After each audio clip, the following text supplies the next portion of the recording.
Praise the Lord. ஆண்டவரும் அருமை இரட்சகருமாகிய இயேசு கிறிஸ்துவின் நாமத்தில் நான் உங்களை வாழ்த்துகிறேன். ஆண்டவருடைய கிருபையினால் நம்ம தொடர்ந்து சத்திய வசனங்களை ஆராய்ந்து அறியும்படி கர்த்தர் நமக்கு கிருபை பாராட்டி வருகிறார். ஆண்டவருடைய கிருபையினால் நான் உங்களுக்கு 3 ராட்சதர்கள் அப்படின்னு சொன்னேன்.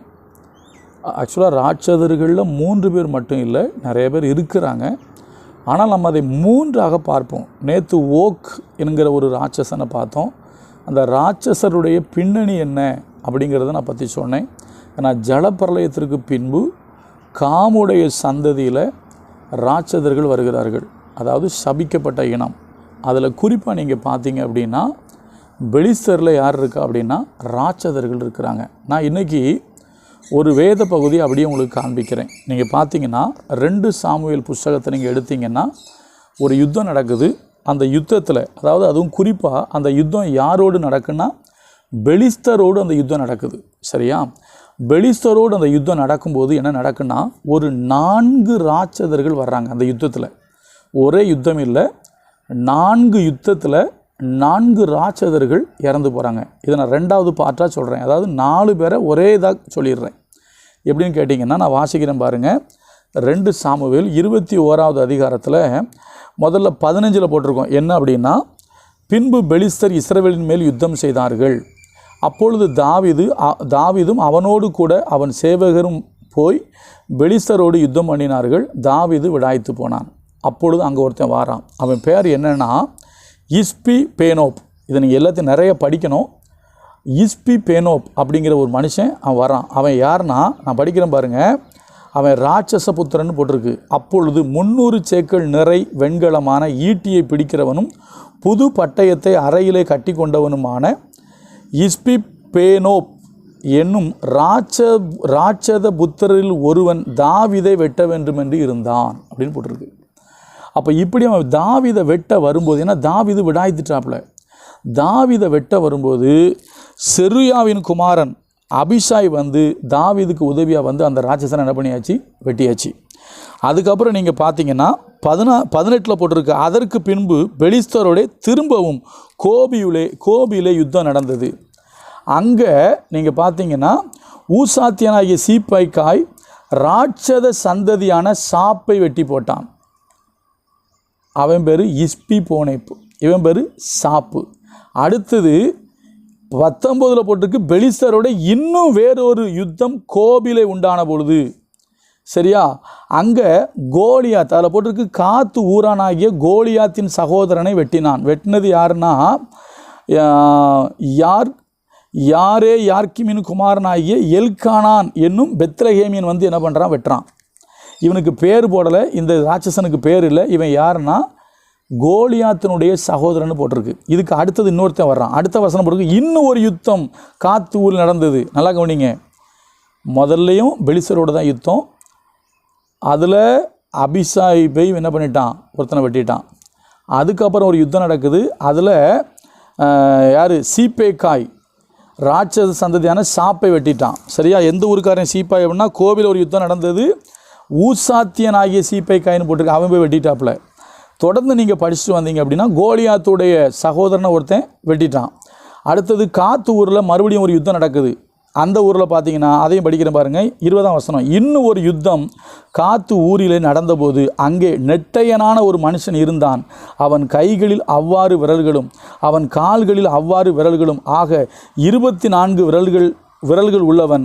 இவனும் ராட்சத பிறவியாயிருந்தான். இஸ்ரவேலை நிந்தித்தான். தாவீதின் சகோதரனான சிமேயாவின் குமாரனாகிய யோனதாப் அவனை வெட்டினான். இந்த 4 பேரும் காத்தூரிலே ராட்சதனுக்கு பிறந்தவர்கள்.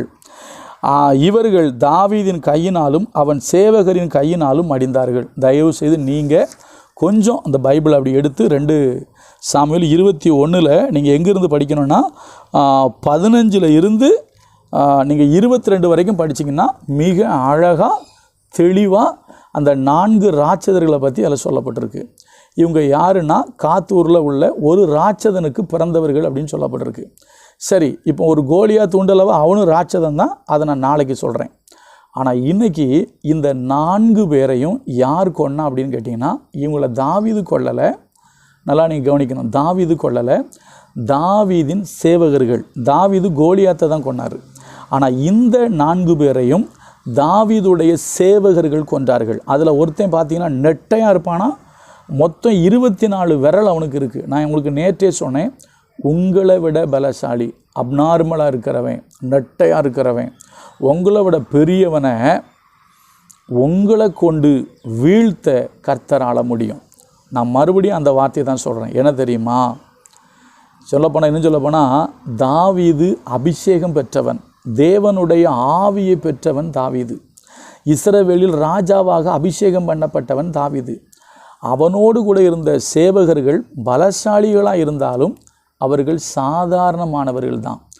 அந்த சாதாரணமான ஆட்களை கொண்டு தான் 24 விரல் உள்ளவன், நெட்டையானவன், ராட்சத பிறவி, அவனை வீழ்த்தும்படி கர்த்தர் செய்தார். அப்போ இன்றைக்கி உங்ககிட்ட மறுபடியும் கர்த்தர் சொல்கிறாரு, உனக்கு எதிராக இருக்கிற சத்துரு ஒன்றை விட பெருசாக இருக்கலாம். எரேமியாவில் ஒரு வார்த்தை இருக்குது, உங்களுக்கு தெரியுமா? எரேமியாவில் கர்த்தர் சொல்லுவார், கர்த்தர் யாக்கோபை அவனிலும் பலத்தவனுடைய கைக்கு நீங்களாக்கி விடுவிப்பார் அப்படின்னு போட்டிருக்கோம்.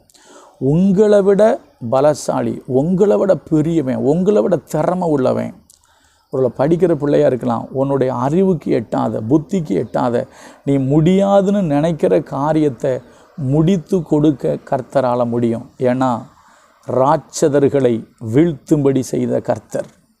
நம்புங்க, உங்களுக்கு எதிராக இருக்கிற காரியம் ராட்சசை மாதிரி இருக்கலாம், பெருசாக இருக்கலாம். ஏன்னா சில பேர்லாம் சொல்லுவாங்க, சிலரை பார்த்தாலே பயமாக இருக்குமாங்க. அன்றைக்கி ஏன்ட ஒருத்தர் ஒன்று சொன்னார், அதை சொன்னால் கொஞ்சம் கஷ்டமாக இருக்கும். நம்ம வட இந்தியாவில் இருக்கிற ஒரு அரசியல்வாதியை குறித்து அவர் சொன்னார். அவர் ஆளை பார்த்தாலே அவ்வளோ உயரமாக இருக்கார், அவ்வளோ குண்டாக இருக்கார், மண்டை அப்படி இருக்குது, அவரை பார்த்தாலே பயமாக இருக்குன்னாரு. நான் சொன்னேன், யாரையும் பார்த்து பயப்பட வேண்டாம், ராட்சசர்களையும் வீழ்த்தும்படி செய்கிற தேவன் நம்முடைய தெய்வம். சரியா? அதனால் உங்களுக்கு எதிராக இருக்கிற பெரிய காரியங்களை கண்டு என்ன செய்யாதீங்க, பயப்படாதீங்க. வசனம் சொல்லுது, பெரிய பர்வதமே நீ செருபாபேலுக்கு முன்பாக நீ சமபூமி ஆவா. நீ எம்மாத்திரம் தேவ ஜனத்துக்கு முன்னால் நீ நிற்க முடியாது. அதனால் நாளைக்கு நான் தாவீதை பற்றி பேசுகிறேன். அதில் சில ரகசியங்கள், நம்ம தெரிந்து கொள்ள வேண்டிய சில விஷயங்கள் இருக்குது, அதை நம்ம நாளைக்கு பார்ப்போம். சரியா? அருமையான கர்த்தருடைய பிள்ளைகளே, இந்த 4 ராட்சதர்களும் தாவீதின் சேவகர்கள் கையினால் மடிந்து போயிட்டாங்க. மறுபடியும் சொல்கிறேன், தாவீது ராஜா, அபிஷேகம் பண்ணப்பட்டவர். ஆனால் இவங்க ராஜா கிடையாது, சாதாரண பீப்புள், சேவகர்கள். அவர்களை கொண்டு ராட்சதர்களை கர்த்தர் வீழ்த்தினார்.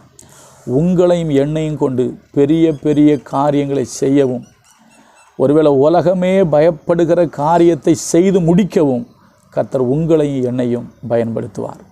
ஏன்னா பைபிள் சொல்லுது, யாக்கோபு என்னும் சிறு பூச்சியை நீ பயப்படாத, நம்ம கூட கர்த்தர் இருக்கார், உங்கள் கூட கர்த்தர் இருக்கார், தைரியமாக இருங்க, கர்த்தர் நமக்காக பெரிய காரியங்களை செய்வார். நாளைக்கு தாவீது கோலியாத்தை எப்படி வீழ்த்தினார், அவர் 5 கல்லை எடுத்தார்லாம், அதுக்கு நிறைய விளக்கங்கள் நிறைய பேர் சொல்லுவாங்க.